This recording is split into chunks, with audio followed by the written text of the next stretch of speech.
জনগণের জনরোষে যে যার নেত্রী এবং নেতারা দেশ ছেড়ে পালাতে বাধ্য হয়েছে, তারা জন্মলগ্ন থেকে তারা কি করেছে, বারবার জনগণের আস্থার সাথে বিশ্বাসঘাতকতা করেছে।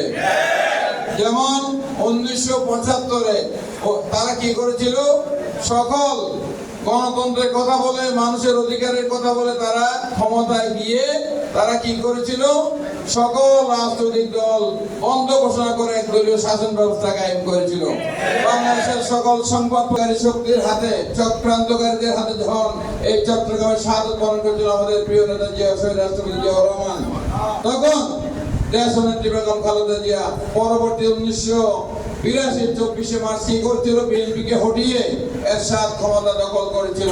সেই এরশাদ যখন জোর করে গণতান্ত্রিক সরকার থেকে ক্ষমতা কেড়ে নিয়েছিল, তখন এই শেখ হাসিনা কি বলেছিল মনে আছে তো আপনাদের? আই এম নট আনহ্যাপি, মনে আছে? যে আমি অসুখী না, যে সামরিক শাসকের শাসন এসেছে আমি অসুখী না, আমি খুশি।